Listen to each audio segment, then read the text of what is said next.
Lepo pozdravljeni v imenu Slovenske matice na današnji tiskovni konferenci, s katero začenjamo naše jesenske prireditve in dogodke. Dobrodošli vsi, ki ste se nam pridružili na novo in vsi, ki ste nas spremljali že v preteklih letih. Tole jesensko popotovanje začenjamo z dvema platema življenja in mišljenja. Z znanstveno razpravo, strokovno raziskavo o tržaškem gledališču in z lepoto besede, pesniške besede Braneta Senegačnika. Težko je izbrati, kateri izmed obeh del dati prvo začetno uvodno besedo, pa vendarle je tale zbirka, ki je danes pred nami, nekaj posebnega. Slovenska matica namreč doslej še ni imela svoje pesniške zbirke. Tako je, na primer, Kocbekova groza išla v zbirki Vezana beseda, za katero vemo, da je izdajala, da so v njej izhajala predvsem dramska dela. No, Pogovori z nikomer Braneta Senegačnika pa začenjajo pisati nekako novi del založniške zgodovine Slovenske matice. Ustanovili smo namreč zbirko Mozaiki in Brane Senegačnik je tisti, ki jo svojo pesniško besedo začenja. Zakaj mozaiki? Mozaiki so seveda reminiscenca na izjemno pomembnega slovenskega pesnika Gregorja Strnišo in njegovo enako naslovljeno pesniško zbirko. Hkrati pa tudi zato, ker je prav pesniška beseda tista edina, to želimo sporočiti z poimenovanjem naše zbirke, ki zmore iz drobcev, v katerim življenja, sveta, znova zlepiti to v celoto. Zato je nikakor ni naključje, bi rekla, da je prav Brane Senegačnik tisti, za katerega sem se kot urednica odločila, da sem ga povabila k sodelovanju in da je prvi, ki je objavil svoj pesniški rokopis v tej zbirki. Zakaj? Prvič je izredno uveljavljen avtor, lani je za njegov prevajalec Pavle Rak za zbirko Tišina in druge pesmi prejel tudi nagrado za najboljše prevodno delo v srbščino lanskega leta. Brane Senegačnik ima za seboj 6 izjemno odmevnih pesniških zbirk, ta je torej simbolno 7. In tudi zato, ker že sam naslov Pogovori z nikomer spregovarja o tem in nas nagovarja k temu, da se znova sprašujemo, kaj je z dialogom, s pogovorom, z odnosom med jaz in ti danes in kako o tem govori poezija. Zdaj pa prepuščam besedo Branetu, da pove, kako je pesniško zbirko snoval, zakaj Pogovori z nikomer in kako on doživlja to izdajo v zbirki Mozaiki.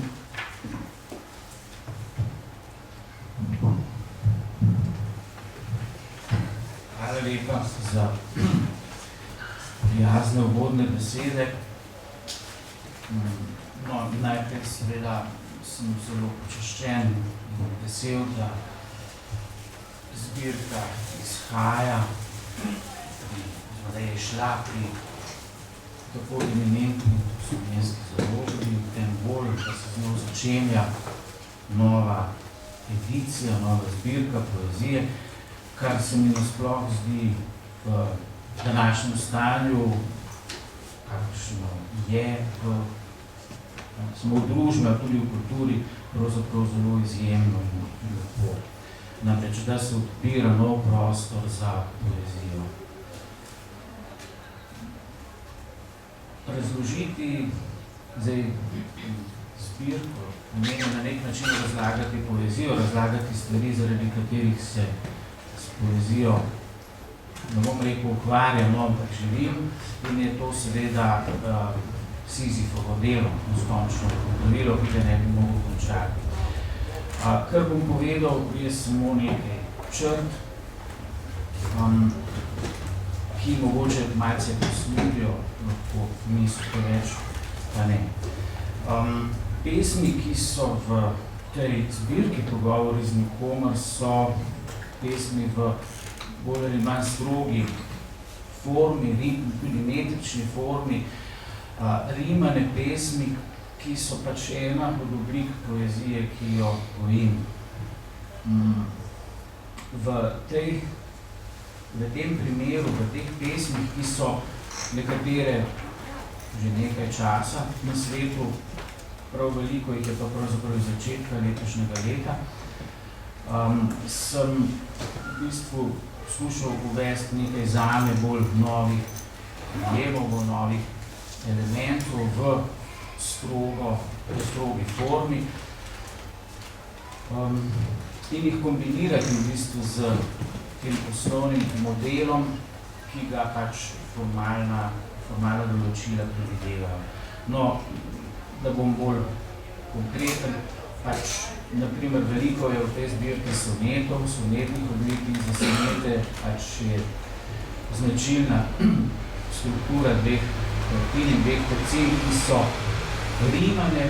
Jaz sem skušal pa v mestoma to rimo ne toliko iz zadrege, ker bi bilo mogoče najti rime, ampak bolj iz želje po, kaj ne rečem, po nekako razširitvi zvočnih učinkov, pa hkrati tudi zaradi odpiranja pomenskega polja in vsega, kar to se seboj potegne. Mestoma rimo nadomeščati tudi za asonance.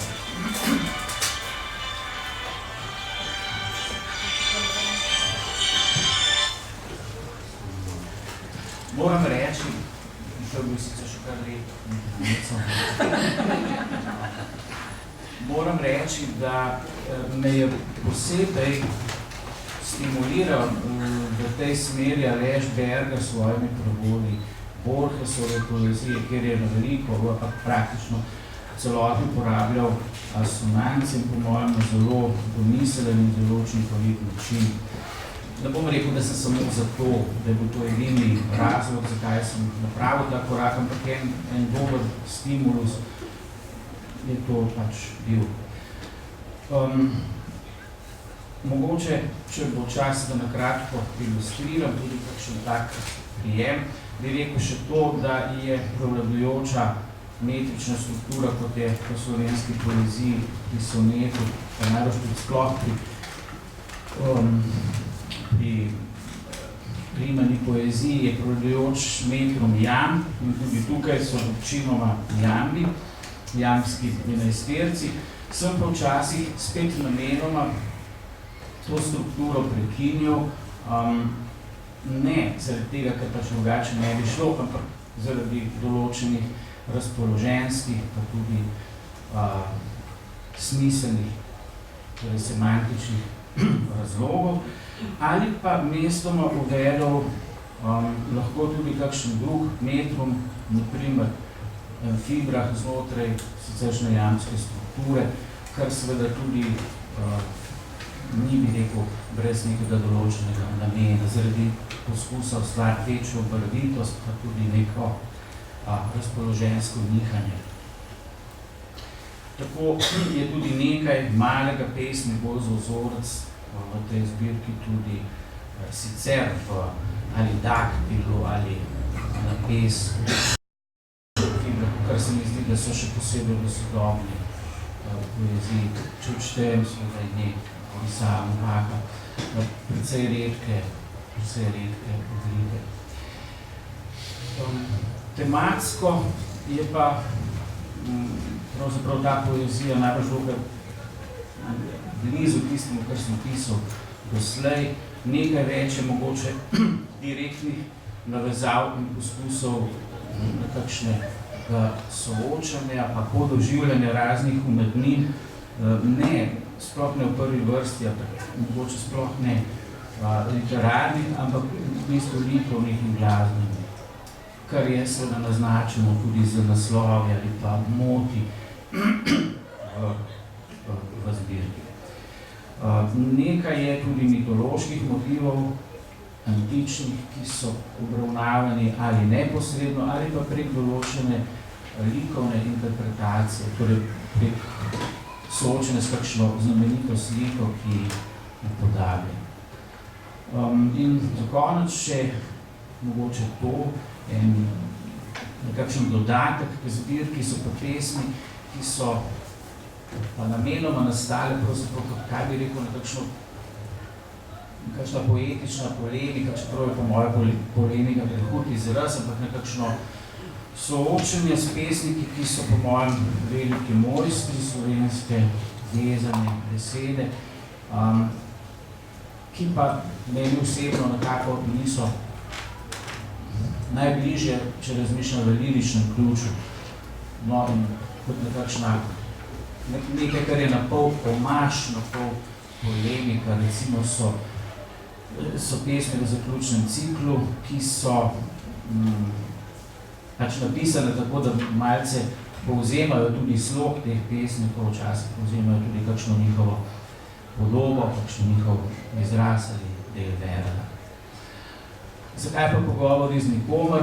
Zaradi tega, ker je po mojem trdnem prepričanju poezija vedno bila in bo, kolikor bo poezija, lirična poezija, tako bolj konkreten, vedno nastajala v samoti, tam, kjer pravzaprav ni okrog tebe nikogar, ali pa vsaj navzven ni nikogar, pa mogoče tudi navznoter, in se začnejo dogajati takrat popolnoma druge reči, mogoče bolj resnične, tiste stvari, ki so bile pred nastankom in ki nas v bistvu tudi čakajo.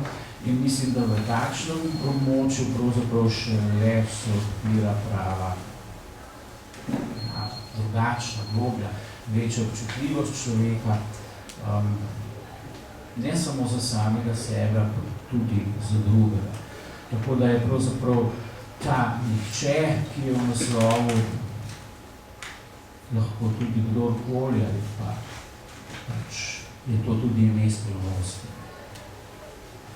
Hvala Branetu za to izjemno predstavitev bogatstva tako oblikovnega kot tematskega referenc od antike do sodobnih avtorjev, tako slovenskih kot tujih, pesnikov kot tudi glasbenikov. Je pa spremno besedo k tej pesniški zbirki napisal Alen Širca, tako da bo najbrž on lahko kot bralec, kot tisti, ki ga nenazadnje kljub izpričani samoti vedno vsaka pesniška zbirka nagovarja, torej bo kot bralec zdaj lahko še nekaj več povedal o Branetovi poeziji oziroma o tej pesniški zbirki. Prosim. Hvala. Zdaj bi poudaril, da poezija, ki je se začenja s to zbirko, ki je, kot smo slišali, 7. po vrsti v Senegalčnikovem pesniškem opusu, zavzema neko mesto, če to mogoče malo konkretiziramo, v današnjem prostoru, ki ni tako zelo samoumevno in jasno. Namreč Branetova poezija sigurno pripada tistemu izročilu, ki sega lahko že v antiko, s Pindarjem in naprej, vsekakor z romantiko, in predstavlja način pesnjenja, ki je v odnosu do tega, kar je. Se pravi, tudi ta poezija, ta vrsta poezije se skuša biti ob pomoči medija jezika spregovarjati nekaj resničnega. Nekaj, kar navadna govorica tega ne more posedovati. To se mogoče zdi, zlasti starejšim, samoumevno. Vendar to ni samoumevno v trenutku, v katerem smo zdaj, kjer poezija navadno dela vse, da bi zanikala to tradicijo. Jaz mislim, da velika večina poezije danes tudi teoretsko, bi rekel, apologijo predstavlja en velik upor proti tej, recimo, romantični tradiciji, starejši tradiciji, kjer pesem govori. Ne? In je tudi, kot lahko rečemo, nek pogovor, je dialog. To je dialog človeka s samim seboj v svoji samoti, dialog s drugim ti, in je lahko tudi dialog z neko transcendenco, preprosto rečeno z Bogom. In to so vse te plasti, ki se odpirajo v konstelaciji, ne bom rekel tradicionalne poezije, ker pač ta izraz nič več ne pomeni, ampak v poeziji, v tej vrste poezije, ki je danes postala popolnoma marginalna. In tako marginalna, recimo jaz, ki se ukvarjam s poezijo na področju primerjalne književnosti, danes v bistvu večinoma govorimo o nekih narativizacijah in tako naprej pesniškega diskurza, se pravi lirika kot lirika, je tako rekoč mogoče celo napol neeksistenten pojem danes. Skratka, tukaj pred nami niso nobene jezikovne igre, niso neki izkazi iz privatnega življenja, tega ali novega posameznika, ki je se dokopal do objave. To namreč vidimo v precejšnji produkciji, ne samo pri nas, ampak na zahodnem svetu. In je tukaj se postalo veliko vprašanj.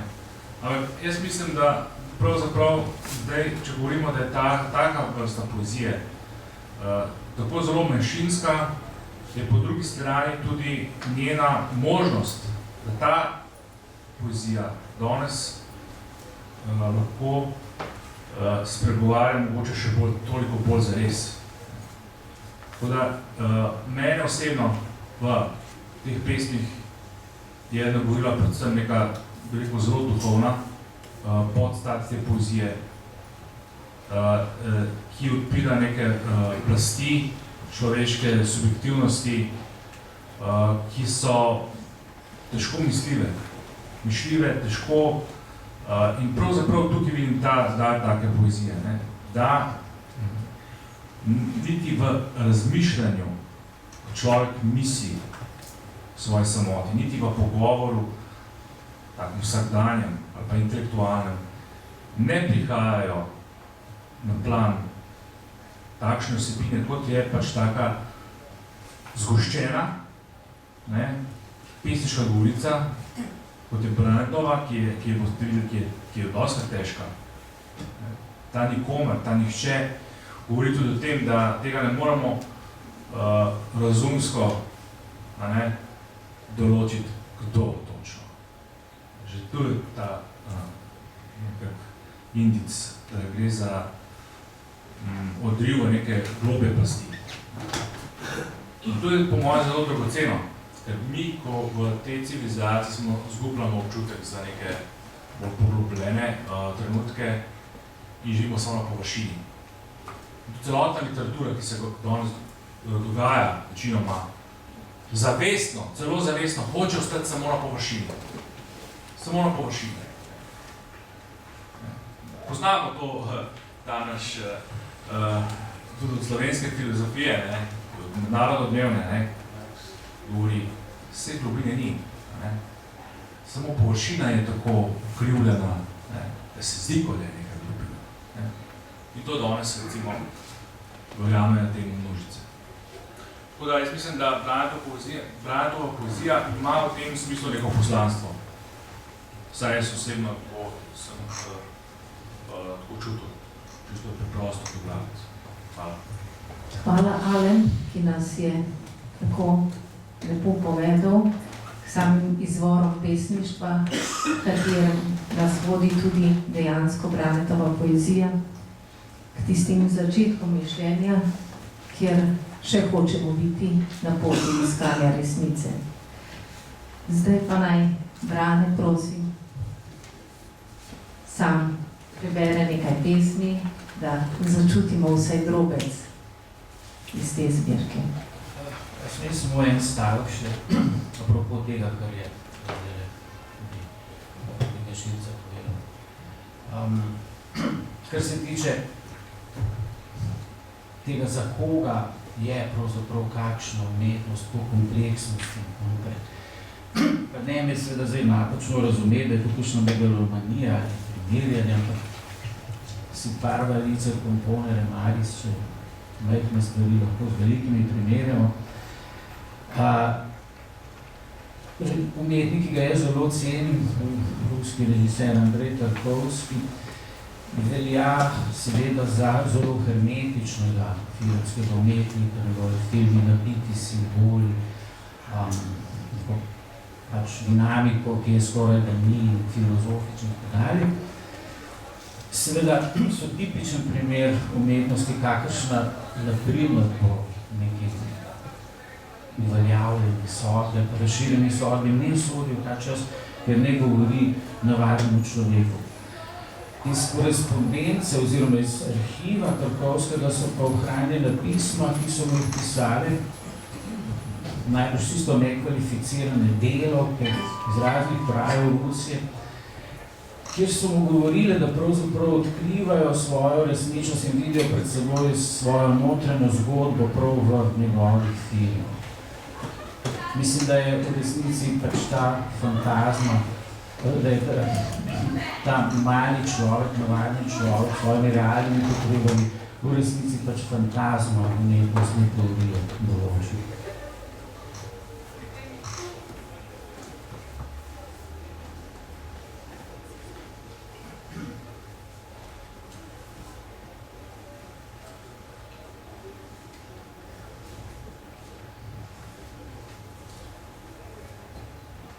Nihče ne ve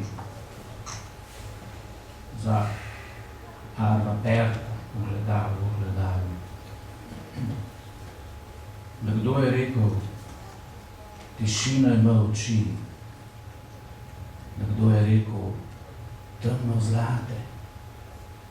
Nekdo, da z njimi vidi skozi vse čase. Nekdo v njih piše, da te ni. Je voda, ki priteka od nikoder, svetlikasto pršenje česa. Je travnik, ki se vam oko pogleza v zelenem vetru, svrhu sonde. Kapljajo zvoki, ti odhajaš navzven, navznoter.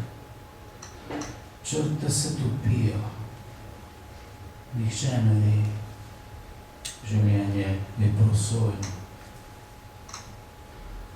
Nihče ne ve, kaj se zares dogaja. Notranji dež ti moči kožo.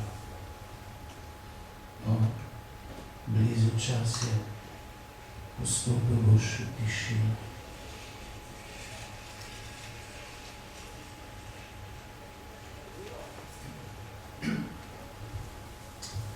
Dom v pesmi.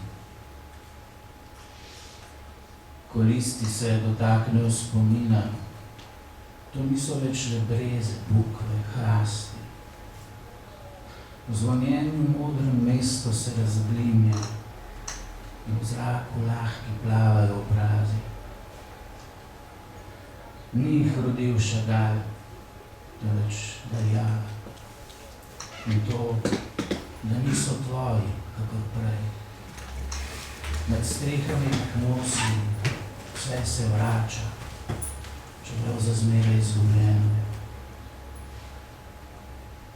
In v nekih zvokih prostor se odpre, v strahu neskončen, kot upanje vlažen, iz jugozahodnika rojen, prividen in dalen. Dom pesmi, bežnejši kot pesem sama. Spomini liste, vonj neba poplavlja. Življenje zdi se, česar tu ni več.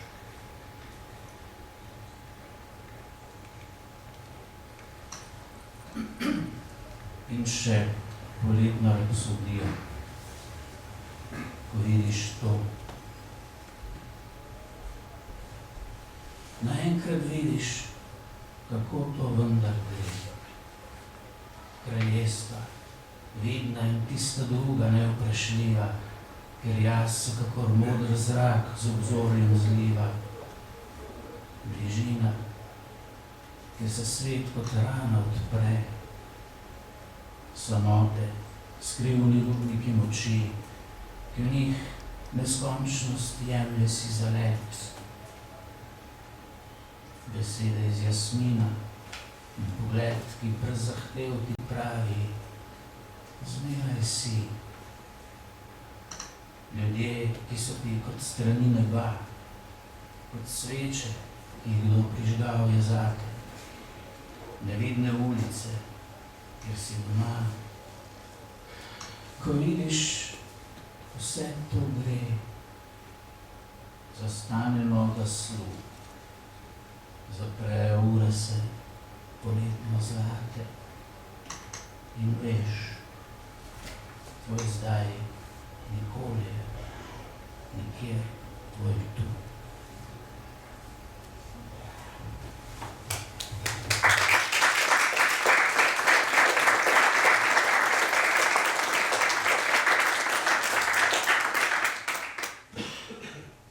Hvala Branetu, da je z nami delil drobce, iz katerih je sestavil tale mozaik, pogovori z nekom. Več na literarnem večeru, ki bo v petek 13. septembra ob 19. uri.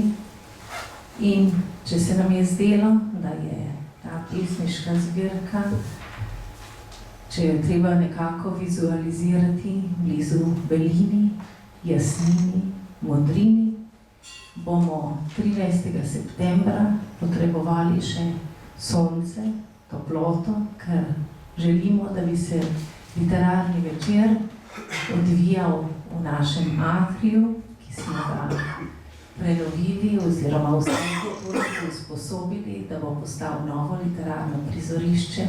In prav je, da prav s to pesniško zbirko in z prvim zvezkom mozaikov otvorimo ta atrij.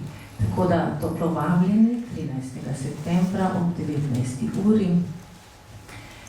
Da pa bi morda samo še kot nekak dodatek povedala, ste morda tudi sami ob branju teh pesmi morda nekoliko bližje razumevanju, zakaj želimo, da bomo prav to pesniško zbirko prevedli tudi v nemščino, se že dogovarjamo, in da bo to tudi del tistih del, s katerimi naj bi Slovenska matica nastopila na Frankfurtskem knjižnem sejmu.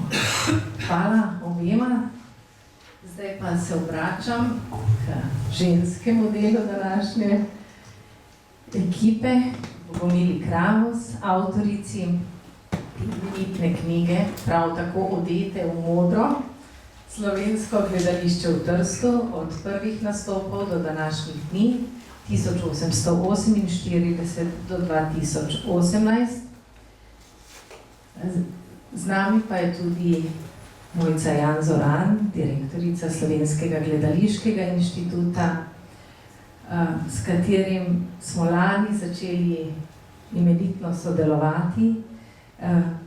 Tako imenitno, da je bila prej Bogomila avtorica predvsem pri Slovenskem gledališkem inštitutu, zdaj jo je pa prevzela Slovenska matica.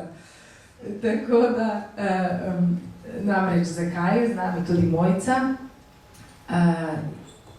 Lani smo mi nekako kot sozaložniki sodelovali pri izdaji gledaliških kritik Jerneja Novaka, ki jih je izdal Slovenski gledališki inštitut. Letos pa je sozaložnik te knjige omenjena inštitucija in bi morda za uvod prosila Mojco, da predstavi nekoliko sodelovanje pri tej knjigi, tudi njeno umestitev, kaj v kontekstu del, ki jih je Bogomila pri vas že izdala, pomeni tale študija. Hvala. Hvala Hvala lepa, Ignacija. Lep pozdrav tudi v imenu Slovenskega gledališkega inštituta, kot je rekla Ignacija, so izdajatelja te knjige in pa tudi so izdajatelja knjige Jerneja Novaka, s katerim smo, kot je že omenila Ignacija, začeli to naše skupno sodelovanje. Menim, da je sodelovanje med dvema založbama bistvenega pomena. Sploh sodelovanje v današnjih časih menim, da je bistvenega pomena. Pri izdaji neke knjige ne gre samo za izdajo nekega predmeta, ki ima določene strani in določene črke in pa fotografije, gre vedno za zajetje nekega kolektivnega spomina, nekega kolektivnega vedenja. In tukaj mislim, da je zelo dobro, če se med seboj sodeluje, ker na ta način lahko skupaj načrtujemo, na kakšen način bi lahko se to vedenje, ki skozi knjige, po mojem mnenju, neizbrisno ostaja za zanamce, in pa tudi na nek način predstavlja bodoči, pretekli čas za bodoči čas, mogoče tudi za današnji čas, na kakšen način se to lahko načrtuje in pa po drugi strani s takim sodelovanjem te knjige, te misli, te razmisleki pridejo tudi do širšega kroga bralcev. Kar se mi zdi pa tudi bistveno, saj se na ta način to vedenje širi potem tudi v širokem krogu ljudi, ki ga lahko sprejmejo kot neko svojo zgodovinsko vedenje ali pa nekaj svoj, jaz vedno temu rečem, identitetni kotiček, v katerem najdejo tudi sebe v tej družbi ali sebe ali družbo v sebi.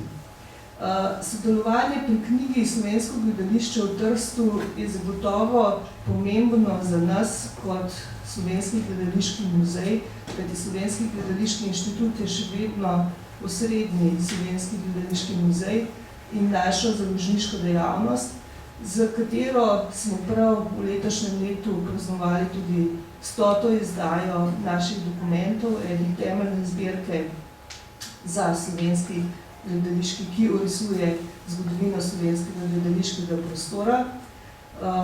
Prav v tej zbirki je šla tudi naša skupna knjiga izbranih kritik Jerneja Novaka. V Slovenskem gledališču v Trstu pa se mi zdi pomembno znova in znova govoriti prav zaradi tega, ker to ni le zgodovina nekega slovenskega gledališkega oziroma nekega gledališkega dogajanja v zamejstvu, ampak je zgodovina slovenskega gledališča v svojem bistvu, celotnega slovenskega gledališča v svojem bistvu. Bogomila Kravos se s to tematiko ukvarja že dolgo leta, kot poznate. Izpod njenega peresa so izšle že mnoge knjige na to tematiko, ampak vsaka je na nek način drugačna in vsaka je na nek način unikatna. Prav ta knjiga pa menim, da združuje pod eno streho njeno celotno vedenje, ne samo v slovenskem stalnem gledališču v Trstu, ampak dejansko tudi v umestitvi tega gledališča v prostor, v družbo in tudi v tej knjigi so predstavljene tudi korenine, iz česa pravzaprav izhaja slovensko gledališče v Trstu. Tako da gre za neko celovito študijo, ki predstavlja, ki bi rekla, da je neka nadgradnja vseh dosedanjih knjig in ki znova spregovori o tem fenomenu slovenskega gledališča v Trstu, v katerem je po mojem mnenju potrebno prav zaradi razloga ohranjanja slovenske gledališke zgodovine na splošno vedno znova govoriti. In upam, Ignacija, da to ni zadnje sodelovanje, ker menim, da je tem za sodelovanje še na vsak način veliko. Hvala, Mojca, tudi seveda Slovenska matica se pridružuje temu, da smo ponosni na začeto sodelovanje in da seveda z velikimi upi in načrti zremo tudi v prihodnost. Zdaj pa k moji dragi, mili Bogomili. Zelo sem bila vesela, ker je bilo Slovensko gledališče v Trstu v načrtu za natis pri Slovenski matici že nekaj časa in me je to delo čakalo, ko sem lani kot urednica nastopila svoje delovno mesto tukaj na Slovenski matici. Ne samo zaradi tega, ker mi je seveda gledališče zelo blizu. V mladih letih sem se precej več ukvarjala z njim.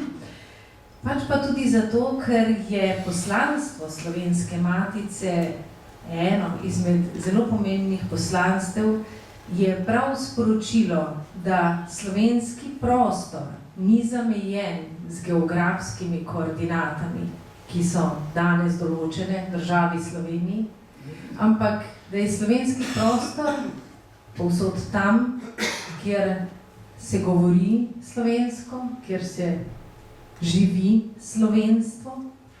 In zato je Matica tako rekoč poklicana, da ves čas pošilja to sporočilo v našo širšo javnost in v tem pogledu je seveda knjiga Slovensko gledališče v Trstu zelo pomemben in bi rekla glasen imperativ, da je treba tudi slovensko gledališče in njegovo zgodovino doživljati v celoti, ne samo skozi nekaj inštitucij, ustanov, ki jih danes spremljamo pri nas. In kar se preveč pogosto dogaja v sodobnih medijih z gledališkimi kritiki, vidimo, da tržaški prostor s kritikami tako rekoč skoraj ni več pokrit. Tako da v tem pogledu upam, da bo ta knjiga najprej spet ozavestila pomen slovenskega tržaškega gledališča, hkrati pa bo tudi izredno pomembno študijsko gradivo za vse, ki vsako gledališko dejavnost v tem prostoru, Trstu in okolici raziskujejo. Sej se je Bogomila, kot je povedala že Mojca, tega dela lotila res študiozno, raziskovalno, od samih začetkov, od prvih gledaliških pojavov leta 1848. Proučila si izjemno veliko gradiva in morda bi zdaj Bogomila delila tudi nekaj takih najpomembnejših točk, do katerih, ali pa spoznanj, do katerih si prišla ob raziskovanju. Prosim. Lep pozdrav vsem in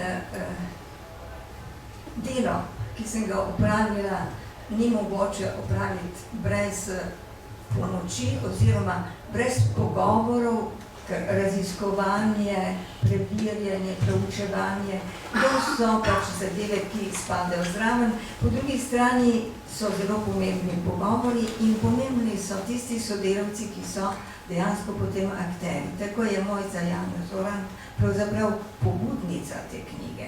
Ona je sprovocirala, da sem se tega dela lotila in sem ji zato zelo hvaležna. Hvaležna sem tudi gospe Kati Kleindings, ki je v tistem obdobju, ko je bila Slovenska matica tako v prestrukturiranju, v prenovi, bila pač takoj rekla, to je seveda spada, ker smo iskali sozaložnika in potem, ko je prišla Ignacija Fridl, pa je bilo seveda to njeno urednikovanje v bistvu eno veliko zadovoljstvo. Tako da omenjam to žensko ekipo, ker sem na to zelo ponosna in mi je zelo bilo lepo. Nič manjši ni bil delež moške komponente, ki so bili to v bistvu, mislim, pregledovalci mojega teksta in zelo važni, dr. Gabrič, dr. Luka. To je pač tisto, kar včasih rabiš, da ti nekdo reče, da te opozori, da še nekaj manjka. Čeprav v knjigi, ki govori o slovenskem gledališču v Trstu, seveda ne more biti vsega, je pa upam, da, in to si zelo želim. S knjigo sem seveda zelo zadovoljna, vesela sem je, vendar si tudi želim, da bi jo brali moji kolegi, strokovnjaki na literarnem področju. Kar me zadnje čase zelo moti, bi rekla, je pozabljanje na to, kar je Trst bil. Slovensko gledališče v Trstu oziroma gledališko delovanje začne prelomnega leta 1948, ko se meščani, to so bili gospoda, meščanska gospoda, to so bili Tripkoviči, Kalistri, Gorjupi, naši prtoti, ko se zavedajo svojega slovenstva in da bodo to slovenstvo, to pripadnost nacionalno, ne pozabimo, da se stekajo v slovenstvo tudi Hrvati ali pa Čehi, pač ker smo na robu, na zahodnem robu slovanskega sveta, v kontaktu z drugo kulturo. Kako propagirati slovenstvo, pripadnost neki identiteti, to je najlepše in najlažje z gledališkimi prizori. In tako se začne od prvega slavjanskega društva, ko se naši dejansko predniki, slavni predniki, veliki predniki, izjemni bogataši, mislim, da v današnjem merilu ne morem tega ne bi znala, kako izmiriti njihovega bogatstva. To so ladjarji, da se razumemo. Si zamislijo, da bodo pač uveljavili v Trstu to, kar so do tistega trenutka že Slovenci in Slovani doprinesli k rasti tega mesta. Tako nastane pravzaprav ta gledališko delovanje v Trstu, kot propagator neke ideje, uzaveščanje lastne identitete.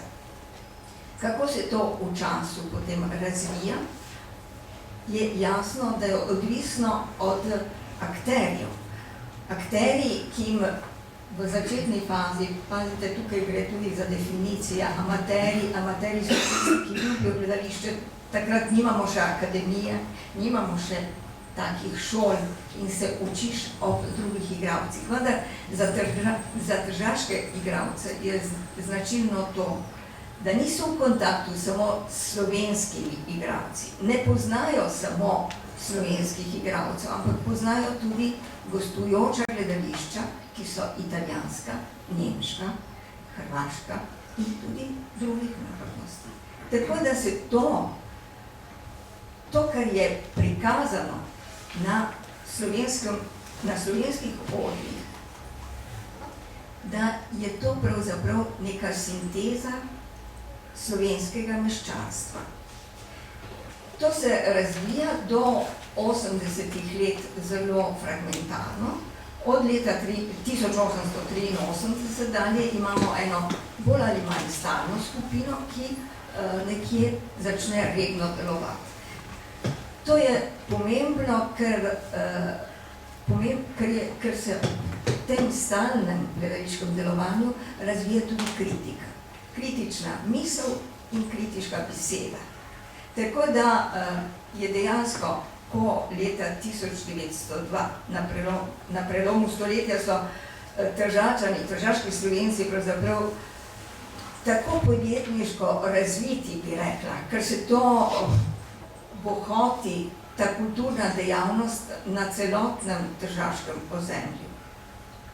Narodni domovi rastejo iz gole potrebe, da se Slovenci udejstvujejo. In gledališki prikazi, to so stalnica in jasna potreba. Poleg tega se razvijajo tudi dramski teksti. Začnejo dramski teksti, ki so v glavnem neohranjeni, razen tistih, ki jih poznamo od Jaka Štoke, so neohranjeni, ker pač je potem nastopilo eno tako bolj temačno obdobje.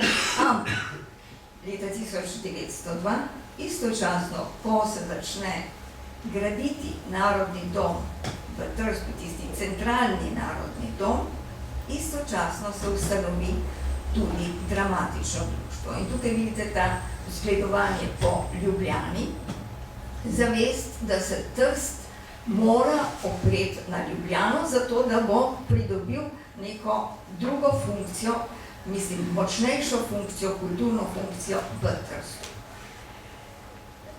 Kaj pomeni dramatično društvo, mislim, da v glavnem vsi vemo.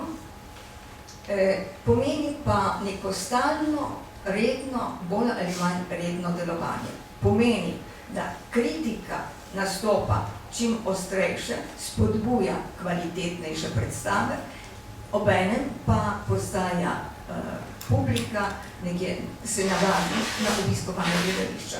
In to je predpogoj zato da v Narodnem domu zaživi stalna in redno delujoče gledališče, ki se od leta 1905 do 1907 profesionalizira in potem pridejo iz Ljubljane v Rovšek, angažirajo se seveda igralci redno, da so redno zaposleni, Verovšek, ki začne takoj svojo produkcijo, nato Danilova, potem je Dragutinovič, ki pa uvede že neko drugačno, bi rekla, da Trstu bolj prilagojeno produkcijo, igralsko produkcijo. Pomislite, da njegova sezona leta 1912-13 obsega 25 dramskih prizoritev in mislim, da je 8 ali 9 med operami in operetami. To je produkcija takratnega gledališča, ampak kako se je to delovalo in kako je to funkcioniralo, je seveda opisano vsaj ne prav v podrobnostih, ampak vsaj načelno v knjigi. Kar je pomembno, je, da Dragutinovič privabi tudi Mirka Poliča kot dirigenta. To je, pomislite, 20-letni fant, ki prevzame vodstvo orkestra, zborov in vse to funkcionira in glava. Tako je močna ta gledališki naboj, da vzdrži tudi med Prvo svetovno vojno in po vojni se seveda takoj obnovi, tudi zato, ker je Skrbinšek se dogovarjal za prevzem umetniškega vodstva tega gledališča že pred začetkom Prve svetovne vojne. Ko konča Prva svetovna vojna, je on slučajno v Trstu in prevzame takoj vodstvo gledališča. Razmere se pa takoj pokvarijo in to vemo, kakšno je to obdobje, zelo burno bi rekli, tako da po eni sezoni Skrbinšek mora iz Trsta, prevzame ta vodstvo dva tržaška igralca in mislim, da se vse skupaj izide v požar, v to, kar zanetijo, ampak to, kar je gledališče pomenilo za Tržačane v tistem, ne samo v tistem trenutku, ampak se je to naložilo očitno v letih in desetletjih.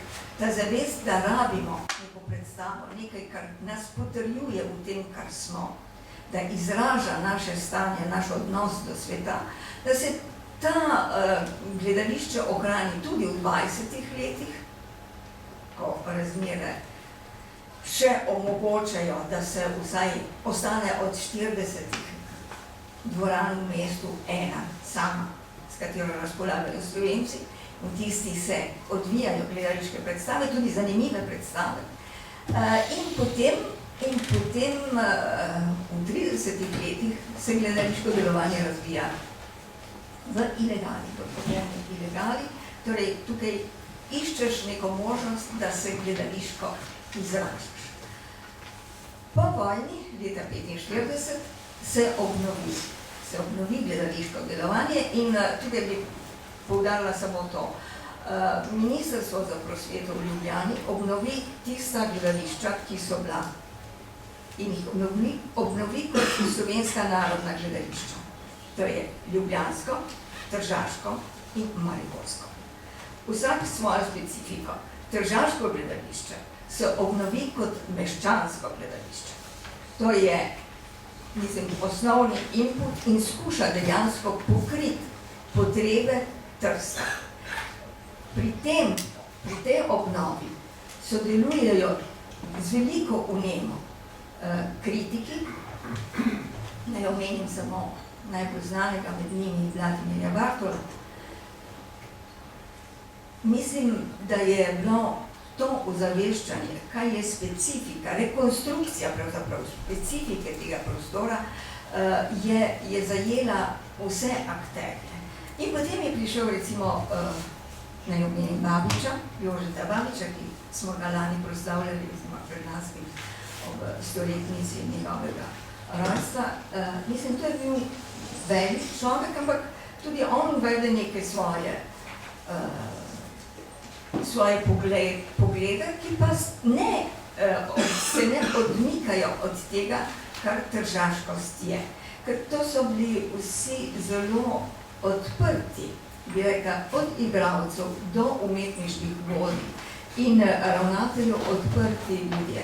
Kako se potem stvari odvijajo vnaprej, da ne bom predolga in pretečna, mislim, da je bolj ali manj znano. Včasih pozabljamo na določene aspekte zgodovine Trsta. Trst je živel pod zavezniško vojaško upravo, to ni bila demokracija, to je bila vojaška uprava in Slovencem, oziroma določenim frakciji Slovencev, zelo nenaklonjena od junija 45. leta dalje. Vse to je dokumentirano v knjigi. Po 54. letu, ko je Trst spada pod Italijo, tudi ni lahko, ampak gledališče oziroma celoten ansambel deluje zato, da bi dokazal, kako smo, vedno to mogoče je malo smešno se zdi, ampak da dokažemo, da smo ne samo kulturni, ampak umetniško razgledani. Za nas, za mojo generacijo in tisto pred mano, je bilo gledališče dejansko okno v svet. Preko gledališča smo spoznavali, kaj se v svetu dogaja na umetniški ravni. Slovensko gledališče v Trstu je v tistih letih, zato da je doseglo priznanje italijanske države, ki je prišlo leta 1965, se je pač dokazovalo od predstave do predstave, da je na višini, na evropski višini, na višini vseh ostalih gledališč. Naj pripomnim samo še to, da je bilo do leta 1954 slovensko gledališče v Trstu edino tržaško gledališče. Italijani so dobili svoje gledališče leta 1954 in to po politični volji. Kako so se potem stvari razvijale, ko je gledališče postalo stalno in eno od italijanskih gledališč? No, to je zanimivo. To je tudi zanimivo, ker kar naenkrat se znajdeš v nekem morju, v katerem moraš plavati. Ni lahko. In pri tem, veste, so določene stvari, ki se ti zdi, da jih boš recimo utečene smernice, da jih boš lahko prestavil, v bistvu pa se ne da kar tako prestavljati. In pride včasih tudi do nekih zapetljajev, do nekih zagonev. Predvsem pa je v tem zadnjem obdobju, dolgem obdobju, 40-letnem obdobju, recimo, smo zgubili nekje zavest, da je treba usklajevati finance z vsebino. Včasih se bolj posvetimo finančnemu, oziroma rajše se dokazujemo s tem, če smo finančno pozitivni ali ne, kot pa z vsebinskim. Tukaj dejansko v letih, ko je gledališče bilo v velikih finančnih stiskah, da vam povem, da so bili določeni dokumenti, recimo zapisniki sej, pisani na hrbtno stran reklamnega lista. Torej, mislim, gledališče ni imelo niti papirja za pisarniške potrebe. Tako je bilo v 50-ih letih stanje. To so pač, ampak takrat je uveljavljalo predvsem svoj umetniški potencial. In potem je prevagalo to, da pač zadostimo potrebam tistih pregledovalcev računov, pravimo pri nas, tistim upravnim svetom in temu. Kar sem hotela poudariti še, da so do 65. leta poleg gledaliških listov imeli tudi zbornike, tudi slovenska gledališča, zbornike, v katerih so pregledovali potek celotne sezone. Potem se je ta navada opustila in tukaj je en velik primanjkljaj za nekoga, ki potem preučuje te zadeve, ker nimaš več vpogleda, oziroma se moraš naslanjati na to, kar je dokumentirano v gledaliških listih, na to, kar je dostopno in seveda za nekoga, ki skuša razumeti, kako se gledališče premika in kaj sporoča pravzaprav svojim gledalcem, je važen mir tudi časopisno poročanje. In tudi tukaj na tem, mislim, da boste tudi vi se strinjali, kar se tiče kritičnih zapisov, to je vedno bolj skromno, vedno manj tega, tako da smo pač raziskovalci na tem področju malo včasih uzadrili.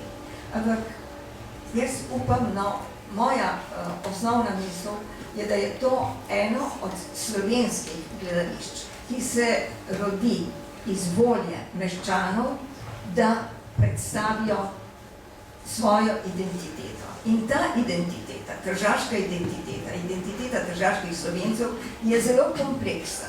Ni primerljiva s identiteto Ljubljančanov. In mislim, da je to en velik plus, da imamo Slovenci pravzaprav tako, da smo po eni strani po kilometrih tako na oskem, obenem pa tako zelo bogati v svoje raznolikosti. Hvala.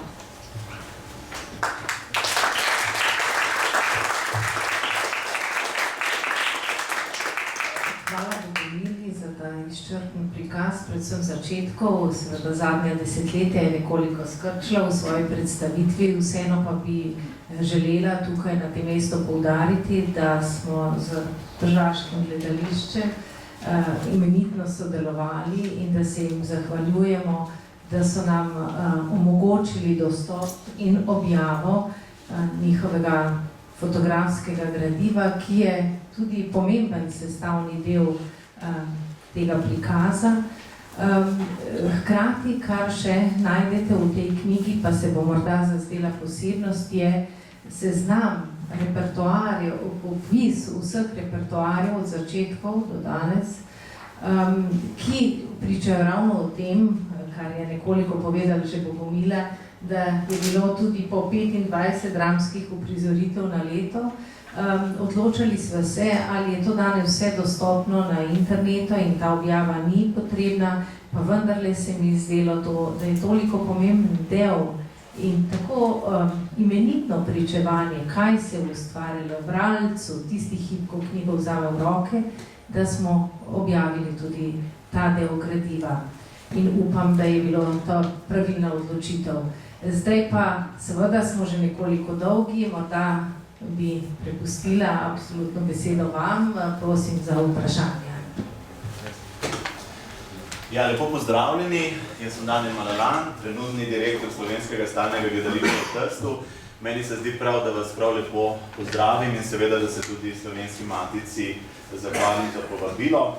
Ja, kaj lahko rečem, imel sem tudi priliko že malo prelistati knjigo in ob vsem slišanem po eni strani veliko nostalgije. Pravzaprav naj povem, da v prvi osebi gledališču sledim že zadnjih 25 let, od gledališke šole v letu 1991, potem preko študija na ljubljanskega GRFT, igranja v tem gledališču, in zdaj upravljam tole funkcijo umetniškega koordinatorja in tudi direktorja.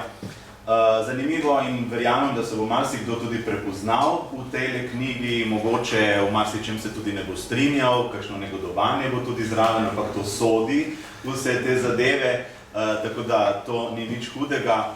Torej, knjiga je tukaj, tako da dobrodošla knjiga, ne bo tu tudi istočnica oziroma povabilo, če si boste knjigo prelistali, da nas obiščete v Trstu, da vse te kraje, da si te kraje tudi ogledate, začenši tudi prav stavbo, ker je bila Slovenska čitalnica, preko raznih narodnih domov, glavnega narodnega doma v ulici Filci v Trstu in da obiščete tudi kakšno našo predstavo v Slovenskem stalnem gledališču. Zdaj, da zaključim, nekoliko bolj hudomušno, naj povem, da se, kot veste, se knjiga zaključi leta 2018, to se pravi, točno je to leto, ko sem jaz tudi nastopil v tole novo funkcijo.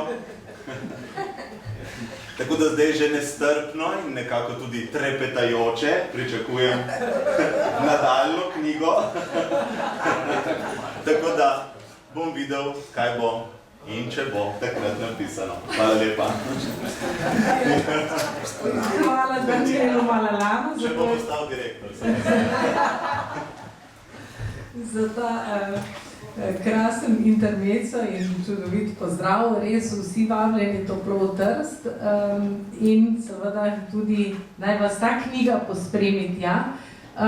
Če sem že najavila, da se bomo srečali z Branetom v kratkem, znova na Slovenski matici, tudi z Bogomilo se bomo lahko srečali ponovno 25. septembra, ko bo predstavljena prav ena izmed akterk tega dogajanja, gledališča v Trstu, Avgusta Danilova, v avgustu.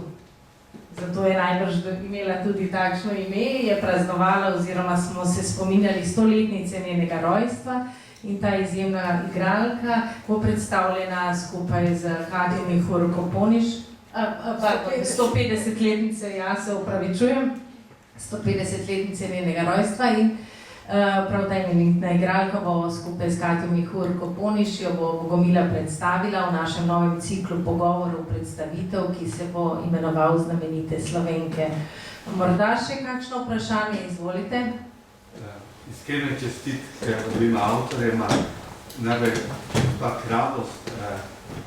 Zanima me, ali je ta radijski oder, ki je bil tudi znamenit na Radio Trst, a je to otrok slovenskega gledališča v Trstu, ali je bila kakšna povezava, ali so bile te oddaje tudi snemane, so bile na radiju. Čakajte, potem pa imam tudi vprašanje za našega pesnika, a ne? Vidim, da se začne pesem z uverturo, posvečena pesem Bachu, potem je tudi rapsodija, kar nekaj glasbenih izrazov, pa me zanima, če vašo poezijo navdihovala ta glasba ali še katera druga. Obema hvala za odgovor.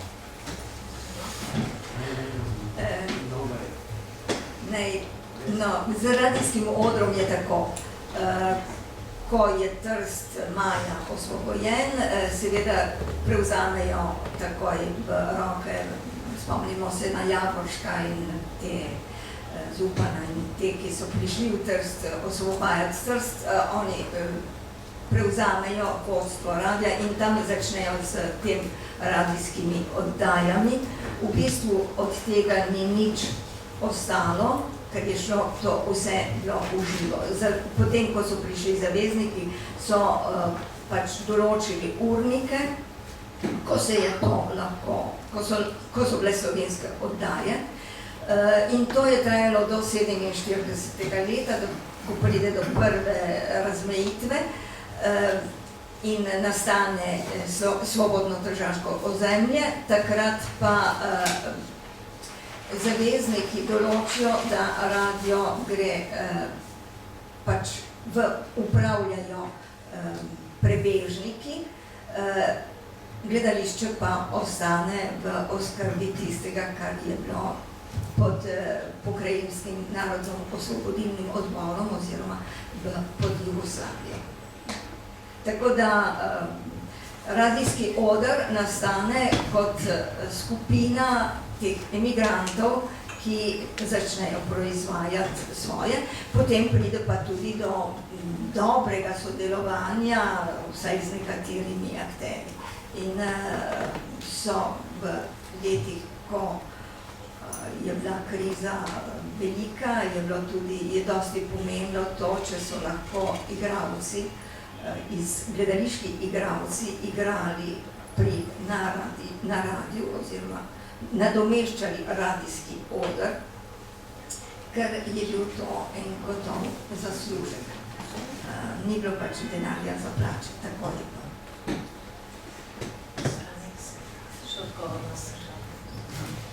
Ja, hvala za vprašanje. Ja, seveda je vsaka glasba pač na posreden način vdihuje mojo poezijo, je te pesmi, tudi sicer mogoče tak detaljno, čeprav je to mogoče malo preveč anatomsko, to zdaj povedano. Mislim, vendar ta pesem, ki ima v motu drugi Brahmsov klavirski koncert, je celo navdihnjena s nekim videoposnetkom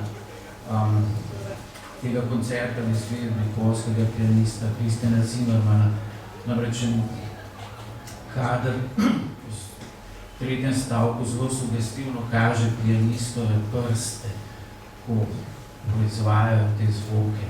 In v bistvu je bil eden od takšnih impulzov, predvsej poetičnih, tudi ta kader jasno z glasbami.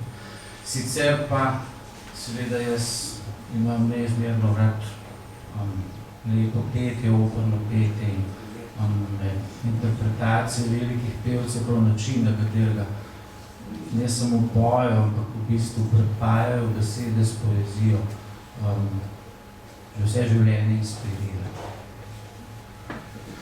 Še tukaj vprašanje izvolite. Tam bi vprašala, kako je z obnovo gledališča. Stavbe? Tako.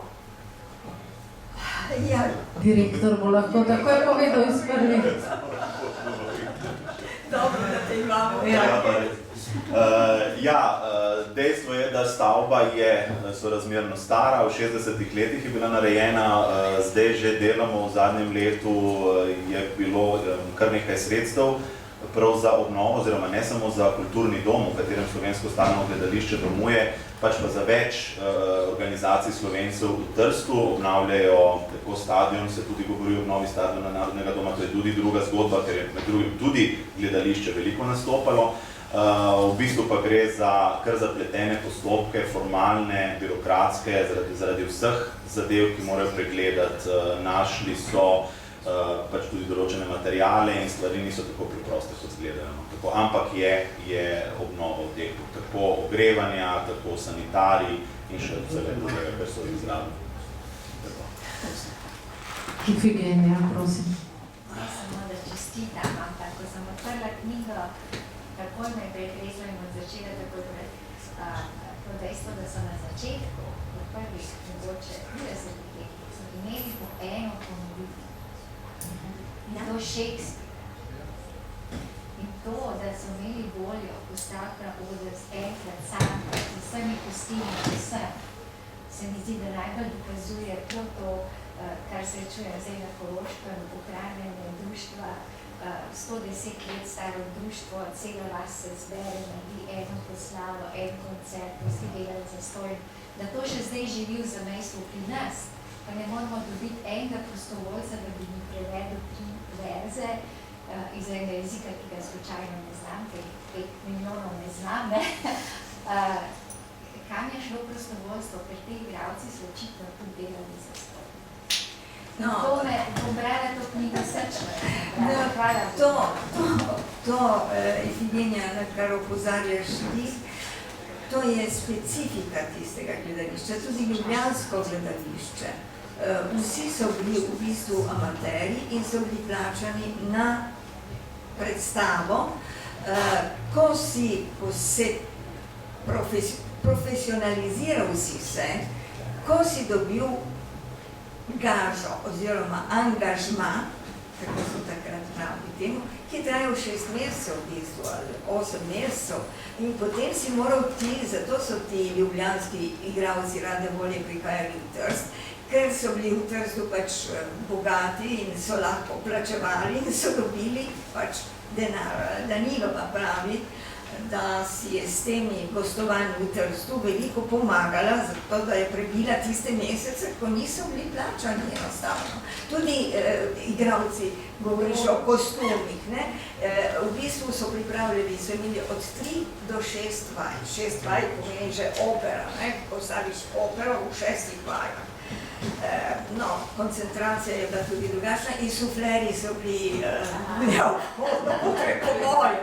Ampak, kar se tiče pa kostumografije, to so imeli vsi sami, razen za redke stvari, ker ne, tukaj je tudi v knjigi to opisano, ampak recimo italijanska gledališča, ki so prihajala iz Italije, so gostovala v gledališču Verdi.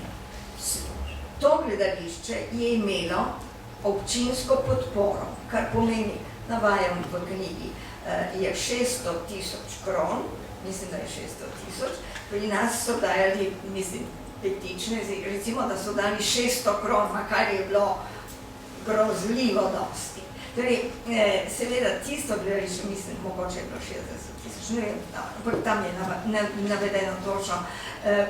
Problem je v tem, da je to gledališče lahko nudilo gostujočim skupinam, je nudilo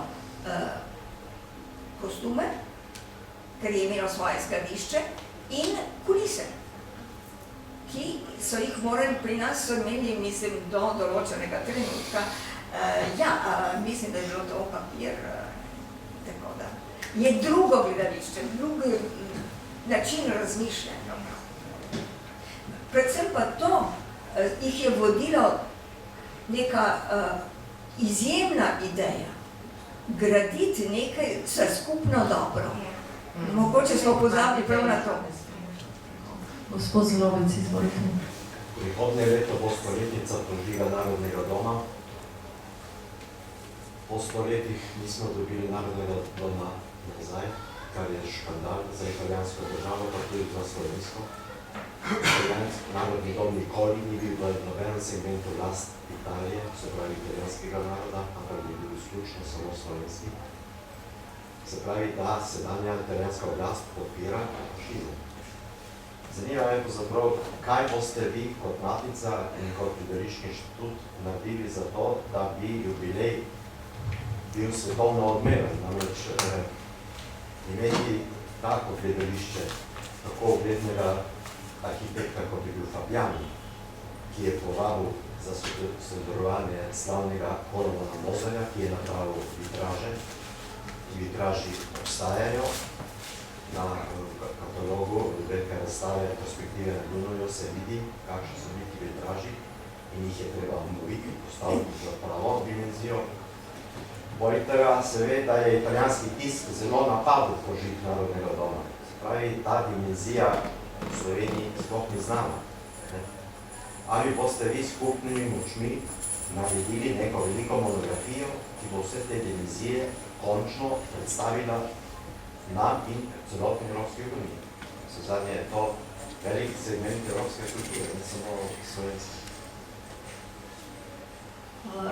Slovenski gledališki inštitut bo tudi tukaj sodeloval z različnimi inštitucijami pri obeležitvi tega. Zdaj čist dokončno začrtano, na kakšen način vsi zavodi oziroma udeleženci še nimamo.